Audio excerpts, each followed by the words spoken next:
We now know that almost $2 billion payment to Iran earlier this year by the Obama administration was in cash. What we do not know is why it took so long for the president's people to say so. Tonight from the State Department, Chief Washington correspondent James Rosen has an update to a story he first brought you last month.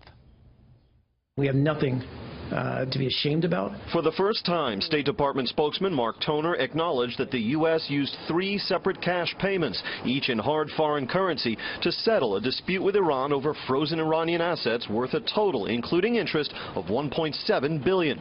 For weeks, the Obama administration would only confirm in response to a pair of Wall Street Journal reports that the initial payment of $400 million had been made in cash and was timed deliberately to help complete a deal for the release of American hostages, an arrangement many deem ransom. While claiming the administration has been completely forthright all along, Toner also acknowledged having released key details only in a, quote, piecemeal manner. If we operate sometimes out of an overabundance of caution, it's for good reason. It was from a Treasury Department account called the Judgment Fund that the disbursements were drawn on the State Department's behalf.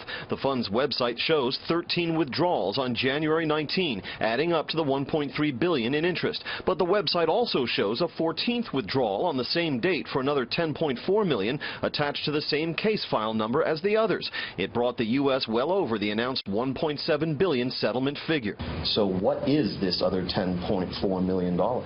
I'll have to look into that as well, James. Nor could states say whether the payments met legal requirements. Federal regulations governing the use of the Judgment Fund are explicit. Pursuant to 31 CFR Part 208, Judgment Fund payments are to be made by electronic funds transfer, EFT. Fiscal Service will issue an electronic payment to the payee's account. If a submitting agency determines that a waiver in accordance with 31 CFR Part 208 to the requirement for payment by EFT is appropriate, Fiscal Service will issue a payment by check.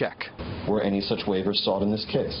I'll have to take the question. I don't have an answer. I would assume so. The chairman of the House Homeland Security Committee accused the administration of circumventing the law. I think this is really one of the biggest scandals to launder money to Iran in exchange for hostages. From my perspective as Homeland Security Chair, that's going to go to fund the Quds Force operations, which have killed hundreds of Americans in Iraq, and Hezbollah operations around the world. A number of GOP lawmakers led by Marco Rubio in the Senate and Mike Pompeo in the House have co-sponsored legislation aimed at barring the U.S. from making similar payments to Iran in the future until such time as the Islamic regime makes good on an estimated $53 billion in outstanding judgments owed to American victims of the 1983 bombing of our Marine barracks in Lebanon and other acts of terrorism for which U.S. courts have deemed Iran to be liable. Brett? James Rosen live at the State Department. James, thank you.